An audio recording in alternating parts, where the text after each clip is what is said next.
Hello friends, welcome to my channel. ഇന്ന് നമ്മൾ തയ്യാറാക്കാനായിട്ട് പോകുന്നത് ഒരു സ്പെഷ്യൽ റെസിപ്പിയാണ്. ഇതൊരു നോർത്ത് ഇന്ത്യൻ റെസിപ്പി കൂടിയാണ് കേട്ടോ. അപ്പോൾ ഞാനിത് തയ്യാറാക്കിയിരിക്കുന്നത് പച്ചമാങ്ങ വെച്ചിട്ടാണ്. പച്ചമാങ്ങ വെച്ച് നല്ലൊരു സ്വീറ്റിൻ്റെ റെസിപ്പിയാണ് ഇന്ന് തയ്യാറാക്കാനായിട്ട് പോകുന്നത്. ഇതിനായിട്ട് ഞാൻ 2 പച്ചമാങ്ങ എടുത്തിട്ടുണ്ട്. നമ്മൾ ഒരുപാട് ഉണ്ടാക്കുന്നില്ല, വളരെ കുറച്ച് മാത്രമേ തയ്യാറാക്കുന്നുള്ളൂ. ആദ്യം തന്നെ നമുക്ക് ഈ മാങ്ങയുടെ തൊലിയൊക്കെ ഒന്ന് കളയണം. അതിനുശേഷം ഇതൊന്ന് കട്ട് ചെയ്തെടുക്കാം. അപ്പോൾ ഞാനിവിടെ ഇതിൻ്റെ തൊലിയൊക്കെ കളഞ്ഞ് ഒന്ന് കട്ട് ചെയ്തെടുത്തിട്ടുണ്ട്. ഈ ഒരു വലുപ്പത്തിൽ കട്ട് ചെയ്തെടുത്താൽ മതി. ഇത് നമുക്ക് മിക്സിയുടെ ജാറിലേക്ക് ഇട്ട് കൊടുത്ത് നന്നായിട്ടൊന്ന് അരച്ചെടുക്കണം. അപ്പോൾ ഇത് അരച്ചെടുക്കുന്നതിൻ്റെ കൂടെ തന്നെ നമുക്ക് കുറച്ച് പുതിന ഇലയും കൂടി ഇതിലേക്ക് ചേർത്ത് കൊടുക്കേണ്ടതായിട്ടുണ്ട്. അപ്പോൾ ഇത് രണ്ടും കൂടി നമുക്ക് മിക്സിയുടെ ജാറിലേക്ക് ഇട്ട് കൊടുത്തിട്ട് നന്നായിട്ടൊന്ന് അരച്ചെടുക്കാം. പിന്നെ ഇത് നമ്മൾ അരച്ചെടുക്കുമ്പോൾ അല്പം വെള്ളം കൂടി ചേർത്ത് കൊടുക്കാം കേട്ടോ. ആദ്യം നമ്മളിതൊന്ന് ക്രഷ് ചെയ്തെടുക്കുക.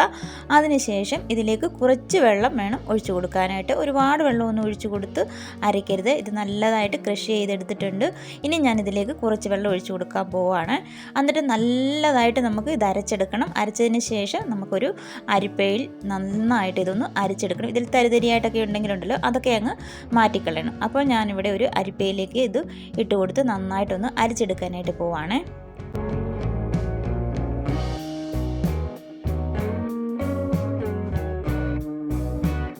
ഇതിപ്പോൾ നന്നായിട്ട് അരിച്ചെടുത്തതിന് ശേഷമുള്ളതാണ്.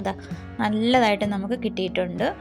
ഇനി നമുക്ക് ഇതിലേക്ക് കുറച്ച് പൊടികൾ ചേർത്ത് കൊടുക്കണം. ആദ്യം തന്നെ നമുക്ക് ഇതിലേക്ക് പഞ്ചസാരയാണ് ചേർത്ത് കൊടുക്കുന്നത്. ഈ ഒരു ചെറിയ ബൗളിന് 1/4 ഭാഗത്തോളം പഞ്ചസാര ഞാൻ എടുത്തിട്ടുണ്ട്. അത് മുഴുവനും ചേർത്ത് കൊടുത്തിട്ടുണ്ട്. ഇതിലേക്ക് ഒരു 1/4 ടീസ്പൂണിനെക്കാട്ടിൽ കുറച്ച് ജീരകപ്പൊടിയാണ് ചേർത്ത് കൊടുത്തിരിക്കുന്നത്. 1/2 ടീസ്പൂൺ അളവിൽ കുരുമുളക് പൊടിയും 1/2 ടീസ്പൂൺ അളവിൽ നമ്മുടെ മുളകുണ്ടല്ലോ, വറ്റൽമുളക് ചതച്ചതും ചേർത്ത് കൊടുത്തിട്ടുണ്ട്. ഒരൽപ്പം ഉപ്പാണ് ഞാനിവിടെ, ബ്ലാക്ക് സാൾട്ട് ഉണ്ടല്ലോ, അതാണ് ചേർത്ത് കൊടുത്തിരിക്കുന്നത്. അതിനുശേഷം നന്നായിട്ട് ഇതൊന്ന് മിക്സ് ചെയ്തെടുക്കാം. ഒരൽപ്പം എരിവും മധുരവും പുളിപ്പും എല്ലാം കൂടി ചേർന്നതാണ് നമ്മുടെ ഈ ഒരു റെസിപ്പി. ഇനി ഞാനൊരു പാൻ അടുപ്പിലേക്ക് വെച്ച് കൊടുത്തിട്ടുണ്ട്. ഇതിലേക്ക് ഒരു 1/4 ടേബിൾ സ്പൂൺ അളവിലാണ് നെയ്യ് ചേർത്ത് കൊടുത്തിരിക്കുന്നത്. ഇനി നമ്മൾ നേരത്തെ മിക്സ് ചെയ്ത് വെച്ചിരിക്കുന്ന ആ മിക്സ് ഇതിലേക്ക് ഒഴിച്ചു കൊടുക്കാം. ഈ ഒരു സമയത്ത് സ്റ്റൗവിൻ്റെ ഫ്ലെയിം ഉണ്ടല്ലോ നന്നായിട്ട് കുറച്ച് കൊടുക്കുക. ചെറിയ തീയിലിട്ടിട്ട് വേണം നമുക്കിത് തയ്യാറാക്കിയെടുക്കാനായിട്ട്.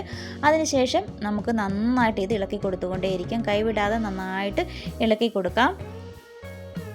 പച്ചമാങ്ങ വെച്ചിട്ട് നിങ്ങൾ ആരെങ്കിലും ഇതുപോലെ ഉണ്ടാക്കിയെടുത്തിട്ടുണ്ടോ? ഇതൊക്കെ ഒരു നോർത്ത് ഇന്ത്യൻ റെസിപ്പി കേട്ടോ. നോർത്ത് ഇന്ത്യക്കാരും ഈ മാങ്ങ സീസൺ ആയി കഴിഞ്ഞാൽ പിന്നെ എല്ലാവരും സ്ഥിരമായിട്ട് ഉണ്ടാക്കുന്നതാണ് ഇത്. ഇതെന്ന് പറയുമ്പോൾ മധുരമുണ്ട്, എരിവുണ്ട്, പുളിയുണ്ട്, എല്ലാം കൂടെ അടങ്ങിയിരിക്കുന്നതാണ്. കുട്ടികൾക്കൊക്കെ ആണെങ്കിലും ഒരുപാട് ഇഷ്ടപ്പെടും. വീട്ടിൽ തന്നെ നമ്മളിത് തയ്യാറാക്കുന്നതുകൊണ്ട് ഇതിലേക്ക് ഞാൻ കളറൊന്നും ചേർത്ത് കൊടുക്കുന്നില്ല. ഈ ഒരു സമയത്ത് കളർ വേണമെങ്കിൽ നിങ്ങൾക്ക് ചേർത്ത് കൊടുക്കാം. നമുക്ക് കഴിക്കേണ്ടതായതുകൊണ്ടാണ് ഞാൻ ഇതിലേക്ക് കളർ ചേർത്ത് കൊടുക്കാത്തത്. ഇതുപോലെ നന്നായിട്ട് ഇളക്കി കൊടുത്തുകൊണ്ടേ ഇരിക്കണം. ഇതിപ്പോൾ ആയി വരുന്നതേ ഉള്ളൂ. നമ്മളിത് നന്നായിട്ട് ഇളക്കി ഇത് ചെറുതായിട്ടൊന്ന് കുറുകി വരും. അതുപോലെ തന്നെ പാനിൽ നിന്ന് ചെറുതായിട്ട് വിട്ട് വരുന്ന ആ ഒരു സമയം വരെ നന്നായിട്ട് ഇളക്കി കൊടുക്കണം. നമ്മൾ തവി കൊണ്ട് എടുക്കുമ്പോൾ നല്ലതായിട്ട് കുറുകി നല്ല തിക്കായിട്ട് വരും. ഇതാണ് അതിൻ്റെ കറക്റ്റ് പരുവെന്ന് പറയുന്നത്. ഇതിപ്പോൾ ആയി വരുന്നതേ ഉള്ളൂ. ഒരു 2-3 മിനിറ്റ് കൂടെ കഴിയുമ്പോഴേക്കും ഇത് കറക്റ്റ് പരുവത്തിന് നമുക്ക് കിട്ടും. ഇനി നമുക്കിതിലേക്ക് നെയ്യൊന്നും ഒഴിച്ചു കൊടുക്കണ്ട. നിങ്ങളുടെ കയ്യിൽ നെയ്യില്ലെങ്കിൽ ഇതിന് പകരം എണ്ണയാണെങ്കിൽ ഒഴിച്ചു കൊടുത്താൽ മതി. ഇതിപ്പോൾ കറക്റ്റ് പരുവമായിട്ടുണ്ട്. തവി കൊണ്ട് എടുക്കുമ്പോൾ നല്ല തിക്കായിട്ട് കണ്ടു കിട്ടിയിരിക്കുന്നത്. ഇത് മതി. ഇനി സ്റ്റൗവിൻ്റെ ഫ്ലെയിം ഓഫ് ചെയ്ത് കൊടുത്തു. അതിനുശേഷം ഒരു പ്ലേറ്റിലേക്ക് കുറച്ച് നെയ്യൊന്ന് സ്പ്രെഡ് ചെയ്ത് കൊടുത്തിട്ടുണ്ട്. ഇനി ഇത് ചൂടോടുകൂടി തന്നെ നമുക്ക് ഇതിലേക്ക് ഒഴിച്ചു കൊടുക്കാം. ഞാനിവിടെ ഒരുപാട് ഉണ്ടാക്കിയിട്ടില്ല. 2 ചെറിയ മാങ്ങയാണ് എടുത്തിരിക്കുന്നത്. അതുകൊണ്ട് ഒരു ചെറിയ പ്ലേറ്റിലേക്കാണ് ഒഴിച്ചു കൊടുത്തിരിക്കുന്നത്. അതിനുശേഷം നന്നായിട്ടൊന്ന് ലെവൽ ചെയ്ത് കൊടുത്തിട്ടുണ്ട്. ഇനി നമുക്കിതൊരു 2 ദിവസം വെയിലത്ത് വെച്ച് നന്നായിട്ട് ഉണക്കിയെടുക്കണം.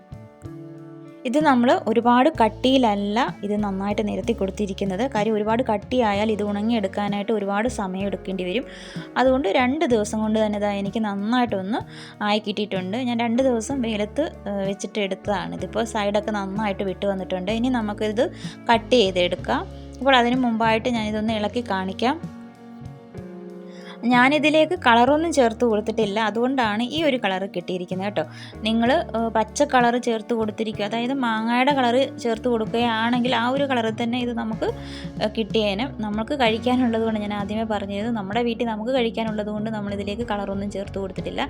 ഇനി ഞാനിതൊന്ന് കട്ട് ചെയ്യട്ടെ. ഇതുപോലെ കത്തി ഉപയോഗിച്ച് നമുക്ക് ഇഷ്ടമുള്ള ഷേപ്പിൽ കട്ട് ചെയ്തെടുക്കാം.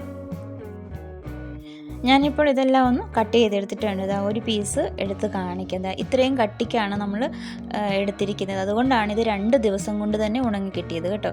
അപ്പോൾ നിങ്ങൾ ഉണ്ടാക്കുകയാണെങ്കിൽ ഒരുപാട് കട്ടിക്ക് ഉണ്ടാക്കാതിരിക്കുക. ഒരുപാട് കട്ടിയിലായി പോയാൽ പെട്ടെന്ന് തന്നെ ഉണങ്ങി കിട്ടത്തില്ല. ഒരുപാട് ദിവസം എടുക്കേണ്ടി വരും ഉണങ്ങി കിട്ടാനായിട്ട്. കട്ട് ചെയ്ത് ഞാനൊരു വേറൊരു പ്ലേറ്റിലേക്ക് മാറ്റി കൊടുത്തിട്ടുണ്ട്. ഇതിൻ്റെ മുകളിലേക്ക് കുറച്ച് പഞ്ചസാര ഒന്ന് പൊടിച്ചത് ചേർത്ത് കൊടുത്തിട്ടുണ്ട്. ഇതൊക്കെ നിങ്ങൾക്ക് ഇഷ്ടമുണ്ടെങ്കിൽ മാത്രം ചേർത്ത് കൊടുത്താൽ മതി കേട്ടോ. ഇതൊക്കെ ഇവിടെ എല്ലാവരും ചെയ്യുന്നതാണ് ഇങ്ങനെ. അതുകൊണ്ടാണ് ഞാനും അതുപോലെ തന്നെ കാണിക്കുന്നത്. നമ്മുടെ ഫ്രണ്ട്സൊക്കെ അടുത്ത് താമസിക്കുന്ന ഹിന്ദിക്കാരുണ്ട്. അവരൊക്കെ ഇങ്ങനെ ഇത് ചെയ്തതിന് ശേഷം ഇതുപോലെ പഞ്ചസാര ഇങ്ങനെ പൊടിച്ച് ഇതിലേക്ക് ഇട്ട് നന്നായിട്ട് ഇളക്കിയെടുക്കും. അപ്പോൾ ഒരു പ്രത്യേക കാണാനൊക്കെ നല്ലൊരു ഭംഗി കിട്ടും. അതുകൊണ്ടാണ് ഞാനും അതുപോലെ ചെയ്യുന്നത്. ഇതൊക്കെ നിങ്ങൾക്ക് ഇഷ്ടമുണ്ടെങ്കിൽ മാത്രം ചേർത്ത് കൊടുത്താൽ മതി. അങ്ങനെ ഞാനൊരു സെർവിങ് പ്ലേറ്റിലേക്ക് എടുത്ത് വെച്ചിട്ടുണ്ട്. ഇതാ നമ്മുടെ പച്ചമാങ്ങ വെച്ചിട്ടുള്ള സ്വീറ്റ് റെഡി ആയിട്ടുണ്ട്. ഇതിനിവിടെ പറയുന്നത് ഖട്ടാമിട്ട ക്യാൻഡി എന്നാണ് പറയുന്നത് കേട്ടോ. അപ്പോൾ ഖട്ടാന്ന് വെച്ചാൽ പുളിയും മീഠാന്ന് വെച്ചാൽ മധുരവുമാണല്ലോ. അപ്പം മധുരവും പുളിയും ചേർന്നിട്ടുള്ള ഒരു മിഠായി എന്നാണ് ഇവിടെ പറയുന്നത്.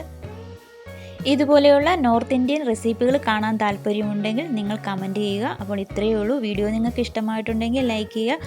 സബ്സ്ക്രൈബ് ചെയ്തിട്ടില്ലെങ്കിൽ പ്ലീസ് ഒന്ന് സബ്സ്ക്രൈബ് ചെയ്ത് സപ്പോർട്ട് ചെയ്തേക്കണേ. അപ്പോൾ നല്ലൊരു വീഡിയോയുമായിട്ട് വരുന്നതാണ്. താങ്ക്